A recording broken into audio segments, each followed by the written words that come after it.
How long were you a correction officer prior to March 2020? 3 years. And where did you work? I worked on Rikers Island at one of the largest male facilities, AMKC, Anna Marie Cross Center. Okay. Can you describe the conditions in Rikers Island that prompted you to resign? Well, there was a lot going on during COVID. During the first few months of COVID, when we really didn't know about the disease, some officers would come and try to wear masks, but the warden would tell us, like, you're creating hysteria within the jails. So it's either you remove the mask or you get a command discipline and go home. And a command discipline pretty much means like you're suspended without pay. You have to go for a hearing pretty much to see like how many days you get taken away from you for not following the rules. So I feel like that was one up its own virus, and we weren't able to do that from the start. So that was just the start of things going wrong because of COVID. Other than that, once the virus really did hit hard, a lot of people started getting sick. So we opened up another jail, like an annex to AMKC, for new admission inmates and individuals who had tested positive for COVID, just a place to quarantine. But at times, those housing areas did get a little bit overpopulated. There was no real way that inmates could social distance in the jail, even though a new jail was open for people to quarantine. There was too many people. It was too many people. So a lot of inmates were getting sick. Anything else in particular you would like to know about that? How did correction officers cope during that time? I know you're saying that they opened the quarantine jail. Who worked in the quarantine jail and how was that decided?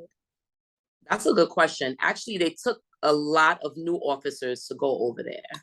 Like anyone who had less than 5 years, they just picked them to go based off of the seniority ranking. So if you were a senior officer over 5 years on the job, you most likely weren't placed to work there. But if you were a newer officer, a newer captain, 5 years or less, they automatically ship you to work there. And to me, it's kind of, I don't know, I didn't think that was fair.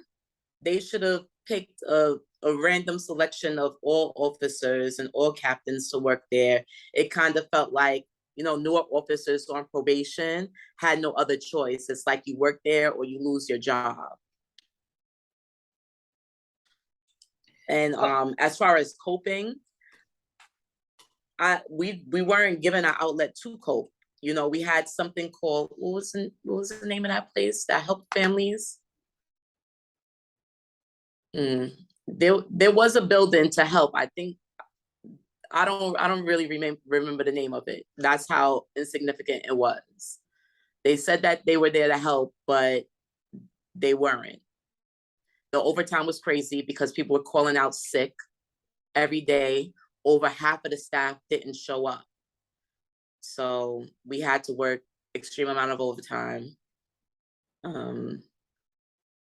Officers unable to leave their posts to get meal, to call their families, to check up on them, to talk to their kids. You can't leave posts to even microwave your food. Sometimes we saw inmates eat 3 meals a day when we didn't have one. And then on top of that, the wardens and the depth said we can only bring a bag but so large to post. I think it was like a large plastic duffel bag, maybe like 24 by 24. We couldn't bring anything in a bag that's larger than that. So a lot of people were getting sick. A lot of people were tired, extreme exhaustion. After a while, it's like the inmates were running the place. They were the only ones getting rest. So as far as coping, there really was no way to cope, either call out of work or just deal with it. And I'm sure that caused a lot of mental health problems with officers, myself included. So question, I just want to go back. You said that they sent all of the newer officers to the new overpopulated facility that was quarantining? How did that work for safety when there is more inmates than there are officers, and then you're sending the inexperienced officers to deal with this? Listen, in their words, hold it down. That was something commonly said by captains and wardens. Hold it down. Like we have no other choice but to deal with it. Because if people are not into work, we just have to take it over. So if I can explain how the ratios should be going, in a housing area of 50 incarcerated individuals, there should be at least 2 officers, 1 floor officer and 1 A-post officer. The A-post officer is in charge of answering the phone calls, making sure that inmates are able to go to sick call, make sure that the officer on the floor is okay. At times, they're in charge of opening and closing the cell doors, like the mechanic ones. But during COVID, there will only be 1 officer to handle both posts.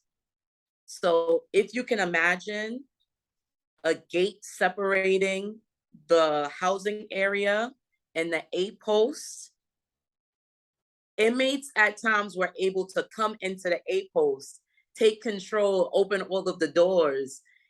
Most times they didn't, thankfully, but at times, yeah, they could go right in the A post, open all the inmates' doors. There's only 1 officer. The cameras are inoperable. Like, it was dangerous. It was a very dangerous time.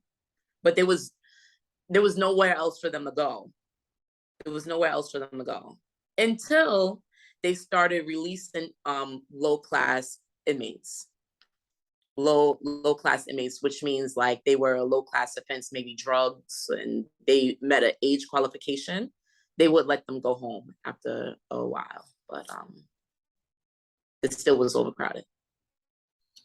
Okay, so when you talk of the extreme exhaustion, the overtime, can you give me more details on what made your decision to leave?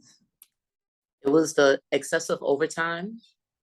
My shift, I worked midnight, so I would come in 11:30, and I was supposed to get off at 7:30 a.m. But most times my shift extended to 11:30 that night. That would be a whole triple. I would be there for the whole day. And they would expect me to come back within 7 hours. That's no sleep. At times I would sleep in my car. Like, I would be so tired that I couldn't even start my car. I would just lay my seat back and go to sleep. And sometimes when I would try to drive it home to make it to my daughter, I would fall asleep behind the wheel at a red light. And there's been many officers that passed away just like that. Straight on the Rikers Island Bridge, just died because they were exhausted or they crashed their car into a tree. We can't sleep there was nowhere to sleep at work, you know. Can't sleep on post, we'll get written up for that. So definitely exhaustion was one of the things that prompted me to resign. But more so than that, I had no one to take care of my daughter. Department of Corrections didn't offer any type of relief for parents, being that school shut down. You know, the kids were doing remote learning. There was no option for daycare providers for officers. So I had to make a tough choice. You know, there was no one else to take care of my daughter. I called the union for assistance. The union said pretty much there's nothing they could do about it. So I did have to resign due to childcare and excessive overtime. If there was one thing that could have changed during that period that you feel like would have allowed you to keep your job and to stay working there, what would have been? It would have to be the support from the Department of Corrections.